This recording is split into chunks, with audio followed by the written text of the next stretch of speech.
So there would be months where we'd be fine and talking and perfect, and then she would have an episode, and then we'd have a fight, and it got worse, and it would build up, and then it would just blow up, and my friends were like, you're crazy, like, get out of this right now while you can. I'd be crying and just so upset, and I would say I'm done for good, whatever.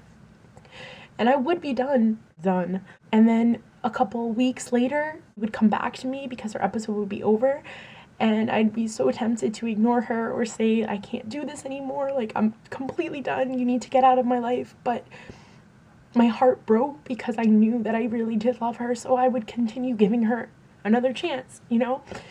And it constantly, in the past year, that is, became a cycle, a very vicious, unhealthy cycle of up and down, and her being great with me and then leaving, and then coming back, and then leaving, and then coming back, and then leaving. And I know I sound so stupid because I constantly would take her back. And now looking back, I'm like, I don't know how I was so emotionally weak, because who does that? Like, who takes someone back that doesn't care about them the way that they do? You know? But something in me kept telling myself that she did, and that it was real, and that she couldn't help the way she acted. So I just kept feeling like I wanted to help her and be there for her, and continue trying to make it work, because I knew, like, I didn't want to blame her. I blamed the illness. So I constantly kept saying, it's not her fault. I will continue to work with her on this. I know she loves me. She can't help the way she acts. So that's what I felt like I kept doing, month after month. And my friends would get to the point where they were like, I don't want to hear any more of this. And she loves you, and then she hates you, and she loves you, and she hates you. And it's terrible. It's not healthy for either of you to be in this. And when I was angry or sad, I was like, yeah, you're right. Like, screw this. I didn't say I hate her, but I was, you know, in the moment I was like, I'm done. I'm not going to look at her Instagram or Facebook. I'm not going to do any of that. But then when she came back, she would apologize and say such nice things. And to this day, I do think she meant them, and that's what hurt so much, because I would erase everything that I was angry at because I loved who she was in that moment. Does that make sense? So it's like I was at the point where I was like almost officially over everything, and then I kind of hit a wall, because as soon as she'd call, or as soon as things would get better for her and she would come back to me, it erased all the progress that I had made in trying to move on. And it sounds so stupid, because I know a lot of people are like, oh, just get rid of every picture and just block and delete their number. And honestly, it probably would have been easier for me to do that if she had intentionally hurt me, or if she had hurt me in a way that I wouldn't really deem as forgivable. And I know that probably sounds confusing, but what I mean is, like, if I caught her in love and texting all the time and just replaced me with someone, but then was lying to me, and like I found out that they were serious and she didn't really care about me, I know it sounds so crazy, but it honestly would have been a lot easier for me to move on from that, because I would have been like, she wasn't for me. She played me. I'm over it. Like, I deserve better. No girl deserves someone to do that to them. Screw it. I need to learn from this situation and officially move on, because this person is not good for me, and this person is not in love with me. Again, I'm not saying that, you know, cheating or any of that is like if you've had that done, that it should be easy for you to get over, because I've had that happen to me in the past and it is not easy. But I think it's different than what I'm dealing with right now. And right now I would have preferred almost that, so I could tell myself that this person's terrible, not good for me, an asshole, and move on, Nicole, because you know you deserve better. In my situation, I can't really say that, because she's not an asshole. She didn't do anything malicious, and it's not that she wanted to break my heart. It's not that she thought about me and was like, I don't care about Nicole, I'm gonna go do my own thing, screw her. Because she didn't feel that way, and because it was all out of her control, that's what I felt wouldn't stop me from loving her. And that's the most annoying part, because if someone hurts you and you know that you deserve better, it's easier and like you get more driven, I guess, or more motivated to move on and find someone else that can treat you better. Whereas when you're not played in that way, or when you're not cheated on, and when you just know that someone has a lot of emotional issues and baggage that you kind of want to help them with, it's harder to just give up on them and close the book and move on. And I think that that was my problem for so long. I didn't want to give up on her, and I didn't want things to end badly. And there was a time where I just wished that we could just be friends and just fall out of love with each other so we can kind of continue that friendship that we had, because we had so many good times and so many laughs, and I was like, all I wanted to do was have that again and not have to deal with the battling emotional side. But it's hard to have that with someone that you did have emotions and feelings for, because you're always going to have that like spark or chemistry. So that didn't work either. And so I just found myself in this constant state of, I don't want to give up on her, but I can't be with her, you know, I can't be with her, can't be without her. And I think that that's what kills me in the end, is that I didn't give myself the respect that I needed to healthily get out of that, because I was so concerned about her and how she was feeling, that I kind of lost respect for myself, and I lost my sense of caring about my own self. And that's something that, honest to God, I worked so hard to build, and then I feel like it like all went to shit. I would notice that she would be extremely awkward and weird during certain parts of the month as well. Like, she would block me out of nowhere on Instagram and then lie about it. She'd blame me and say it's not a big deal and that I care too much about social media and what other people think. I feel like what she was doing with that was projecting her emotions on someone else. So like, she would block me and she would accuse me of things, because in reality, either she was doing them, which I don't want to think, but she just would try to come up with explanations. So like, she thought that I was hooking up with so-and-so because she saw something, but then it wasn't true, so she would create this crazy scenario to make herself believe it was true, and then by blocking me, it would hurt me and get me to maybe admit whatever she thought I was true. It's weird and crazy, and I'm kind of going off on a tangent, but I feel like she would do things like that, and then she would unblock me and delete pictures that she added, but then when I would ask her if she had someone else or if there was anyone else out there, she would say, no, like, you're crazy. If anything, you're probably hooking up with someone else. I don't think there was ever anyone else on her part, but at the same time, it's like she would just create these insane scenarios in her head that I was doing, which wasn't true. When you're in that mind state and when you're going through an episode, you really can't control your emotions. You can't control where your mind wanders, and that's, I think, one of the main problems. Even her own personal friends would tell me, her own closest friends would say, you don't deserve this. Like, you deserve someone who cares more about you, like, not someone who will love you one day and then the next week not want to even see you. Like, that's not fair. And I noticed in her friendships as well, they changed, because she would have one specific best friend and then they would stop talking for a while and then they would talk again. And then there was one time where she even talked crap about her own best friend, like so much crap. But then she would say that the friendship was over, but then I would tell her, no, she's your best friend. You know you're going to be together for the rest of your lives. And then a few months down the line, they were fine. And I think that that's another problem in bipolar relationships, is that you don't really have a grasp of reality when you're experiencing the episodes, and the people around you don't understand unless you're like me and you're in love with them, and or if you love them, not in love, but just love them, you maybe do some research, you learn about the situation. But if you're just a normal person that it happens to stumble upon a person that is bipolar, it's going to be difficult, and that person might not want to stay in your life because they won't know what's going on. They might think you're intentionally malicious and manipulative and all these bad things, which isn't really you, but that's how you will come across.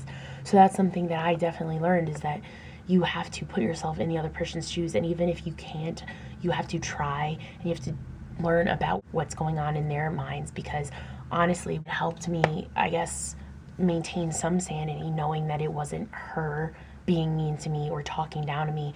It was the illness, and that's something that I still, to this day, it's hard to understand because she would be so mean and say the worst things to me and then say, I can't do this, this isn't worth it. And then, 2 weeks later, just call me and say, like, I'm so sorry, I miss you, I love you, but I was scared, and all of these things. And I'd be like, what? Like, now you're saying sorry when the other week before I was being yelled at for being annoying or looking into things too much or just constant ignoring, like being ignored by someone you love is so painful. And I feel like she thought I would overreact, but then I thought she would underreact. And I think that the hardest part for me about all of this is just knowing that, like, it used to be will never happen again. And honestly, there's no hard feelings. Like, I don't wish harm upon her, and I will never, ever, like, pretend I didn't love her, because she knows I did, and everyone around her knows that I've done everything I could. But there does come a point where you can only do so much for someone, and then it's not giving up. It's just realizing that you're worth more than sacrificing yourself entirely for someone else. Like, I gave so much of myself to be with her and to help her and to protect her and to be there for her. And at the end of the day, it wasn't enough. And that's not something that I'm going to get on myself for or be mad at myself about, because I did everything in my power to make things work and to be there for her. And at the end of the day, maybe, yeah, she is the one that gave up, and she gave up on someone that would have never given up on her.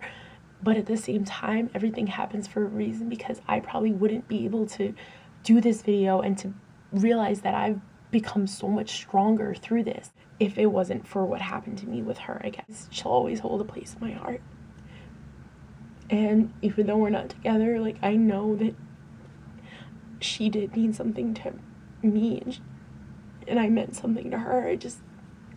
You have to put yourself first sometimes, and you have to stop caring about wanting to be there for other people. And sometimes the nicest people do get taken advantage of, and sometimes, you have to prove to yourself that you deserve more and know your worth, instead of sticking to somebody who's going to do the same thing to you over and over and constantly hurt you and then say sorry. It's like, you can't be happy and healthy with someone that's constantly up and down, regardless of whether they have an illness or not. I tried my hardest to be there for her. It didn't work. I wasn't good enough for what she wanted or taking care of her, because she wasn't taking care of herself properly. And at the end of the day, yeah, it sucks for me. I have the broken heart. I don't know if hers is broken right now. Probably not. Because that's another thing that I guess was really hard for me. Every time I'd be hurt or sad, she would just be fine with her friends, like, just happy, or so it seemed happy. And that would kill me, because it's like I'm sitting there heartbroken and she just didn't seem to care.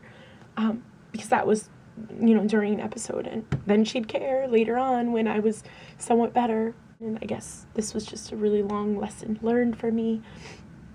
And I have to not rush into things, and I, have to be careful, because protecting my heart is my number one priority right now, and taking care of myself, not making someone else happy, and not worrying about someone else and trying to be someone's caretaker, because that's what I was trying to do. I was trying to take care of her because I felt like she was worth it. But I need someone to take care of me too, and if it's not reciprocated, then it's not a relationship. And I think me coming to terms with that is a very big step for me, because I haven't been able to really come to terms with it yet.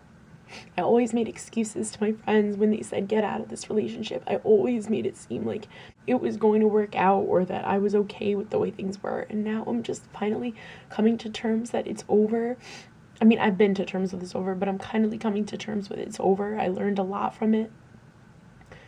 It's officially in the past, and that no matter what happens, no matter what she ever tries to talk to me as a friend, that I know that this isn't healthy and this isn't where I want to be. And maybe I'll have to watch this video again to see myself in pain and heartbroken and tears, to know that this can't be where I'm going with my life. That I can't put my positive energy into things that will bring me down. And that some people, no matter how much you think they are, maybe they're just not worth it. And I'm not saying she's not worth it, but maybe it's just not what my calling was. Maybe someone else would be better for her to take care of her and to be there for her, and maybe someday she will be happy, and I honestly do wish the best. Now, looking back, I learned and I don't regret anything, and that's something that's a big step for me, to be content right now and hurt, but still able to learn and grow from this and move on and keep a positive attitude.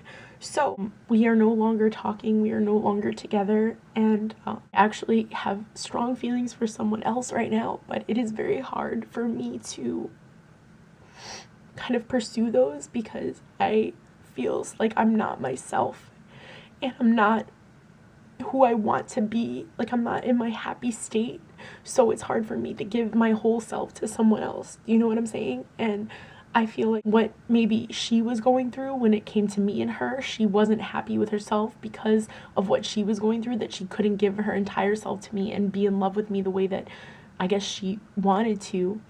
And so I don't want to do that to anyone else in the future. I don't want to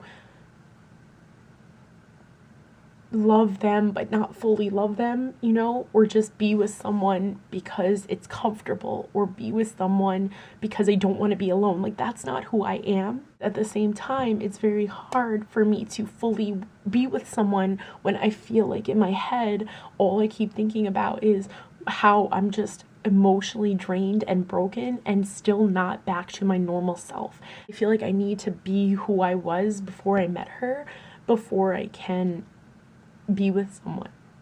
And I hate that because I don't know how long it's going to take for me to find my inner happiness. It's easy for me to laugh and be with friends and find that strength, but at the same time, it's not permanent, because now there'll be times where I'll go home and I'll just cry myself to sleep, and that was never me. And I just don't know where to go right now with my life, because on top of all of this, there's still a lot of other things that are going on in my life that I'm not trying to say like, oh, I have so much going on, because everybody has stories. Everybody's going through a lot.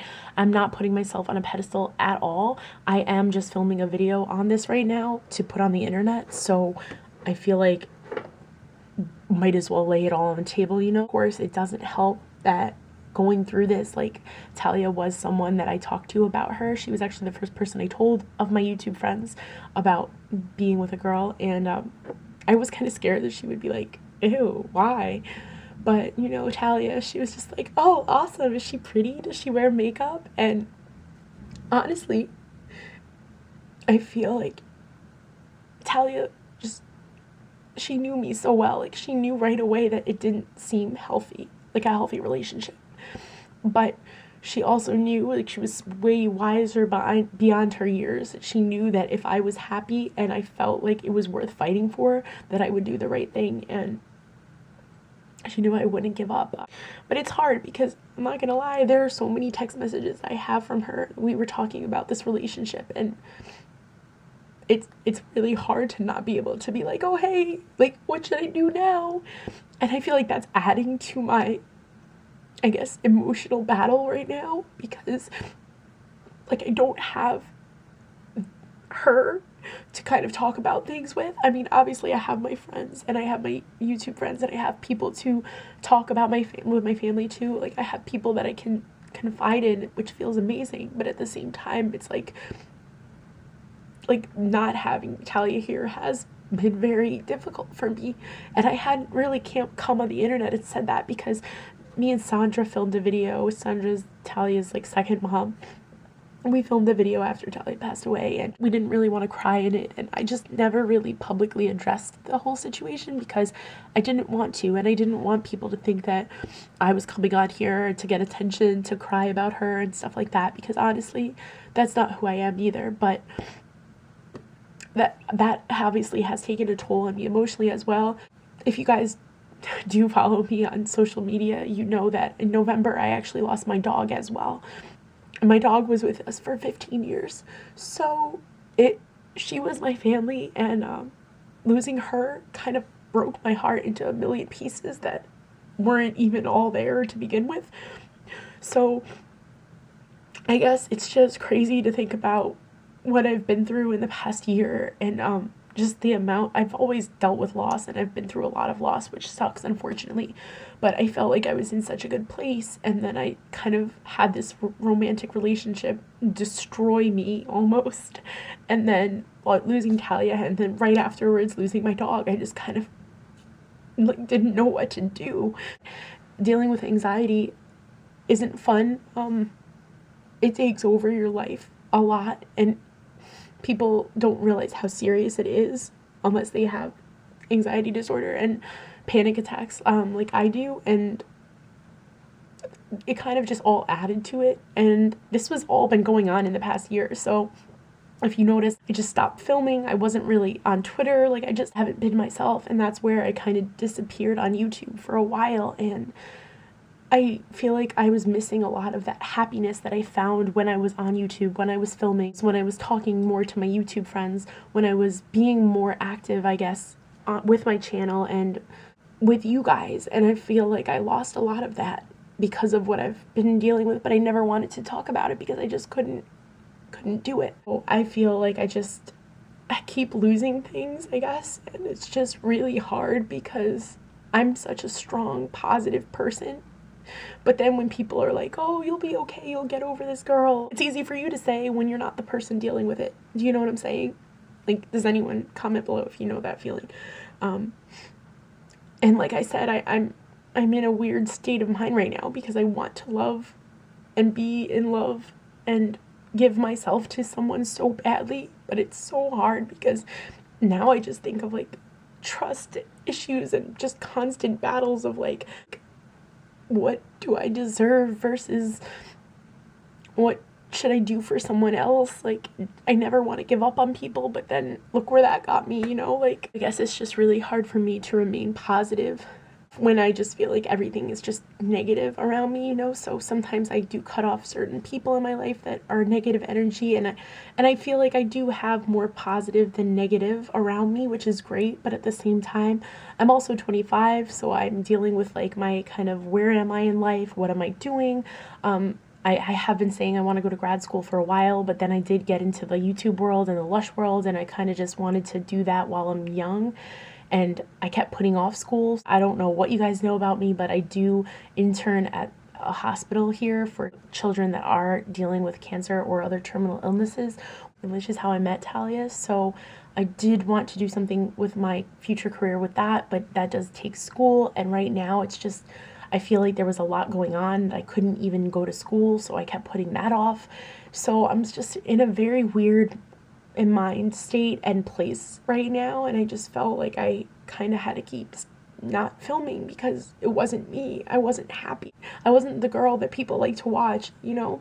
And I noticed like a lot of people unsubscribed, a lot of people unfollowed me, and that's totally fine because I probably wouldn't want to watch me too. I noticed my videos became like crappier and crappier, but then I noticed the rainbow after the rain, or the silver lining in the cloud, sorry, that's the expression, was that even through all this, there were people that still supported me, and there were people that still cared.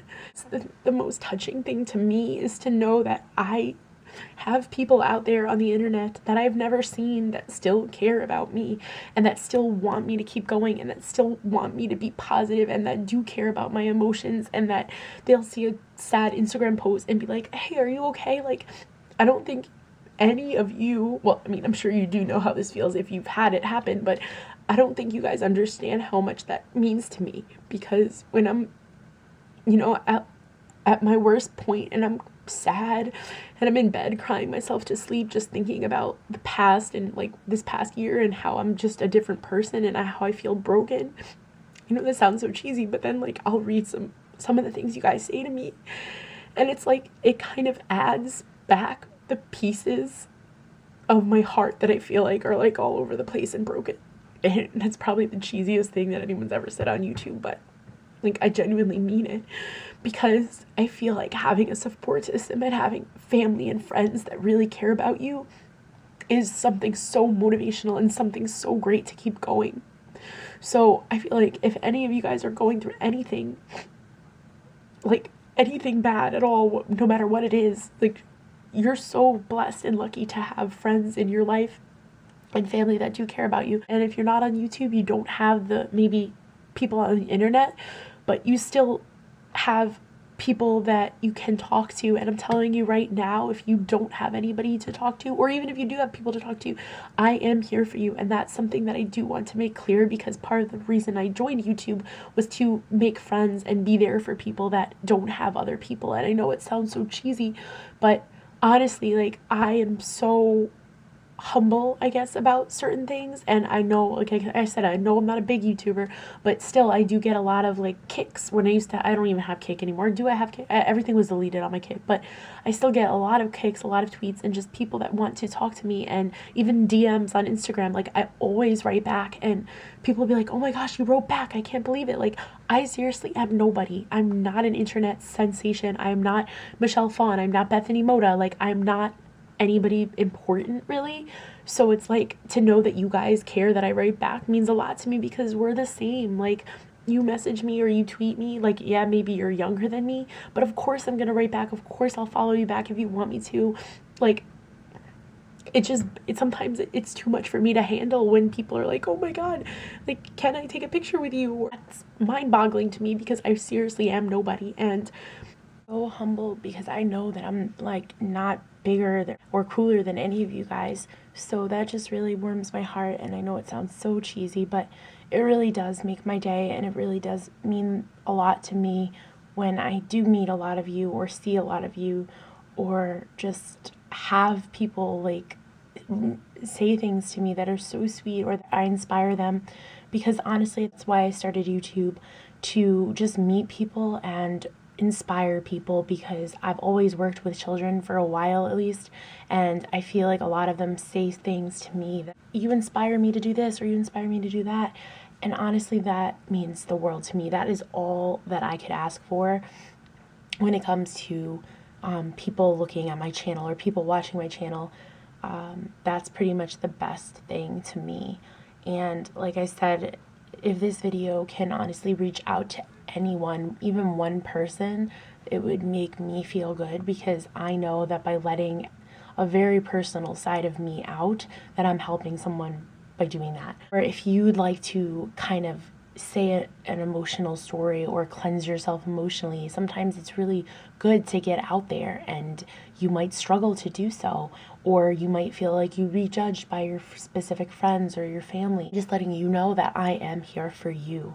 As crazy as that may seem, I am. And if you want to just make a video and get it all out and put it on YouTube, even if you don't make videos, do it. It is very therapeutic, and right now I am feeling a hell of a lot better than I was feeling at the beginning of this video. That's for sure. I do feel like this was kind of a lot, and I don't know how I'm going to edit something that's like 65 minutes long already, but maybe I'll put this up in parts. I have no idea. If you did make it to the end of this video, I am so grateful for you. Thank you so much. It really means a lot to me knowing that you guys care, and that this whole time I still have had support.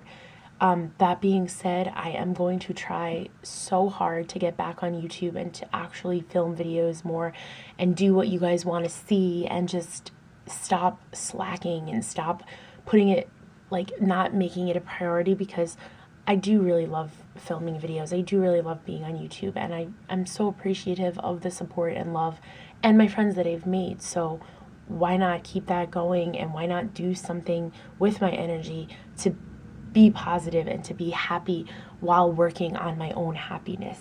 Why not talk to you guys about this when I'm going through it? You know, like, I could be sitting here making a video on how to be happy and how to try to inspire other people, but I could just be like the happiest person ever. So of course that wouldn't be as realistic. Like, right now you guys have seen what I've been dealing with for the past year, and I'm trying to go through exactly my own advice and any other advice that people have to offer. So I will conclude this video with, like, tell me how you stay positive and how you're happy, because honestly, your simple comment could help me. Music has definitely helps me relax and stay positive, because I feel like that music does really change people's lives. Definitely getting into like just books and different hobbies helps. Like, keeping busy really, really helps. And I guess at the end of the day, knowing your worth is very important, and realizing that, like, coming to terms with that officially, I mean, it really does feel good to know that you are caring about you now and not just someone else. Not that I wasn't in the beginning, but I think I lost sight of that, which I already said in this video. I feel like a lot of this video is going to be repetitive, which absolutely is annoying. But I think that's it, really. I don't really know what else to do. Maybe I'll do a follow-up if I rewatch this video and I didn't hit points that I wanted to hit, but I think I did. Anything, just leave me a comment below, tweet me, Instagram me. I'm always trying to interact with you guys, and I really do appreciate each and every single one of you. So thank you so much for watching, and I will see you in my next video. Bye.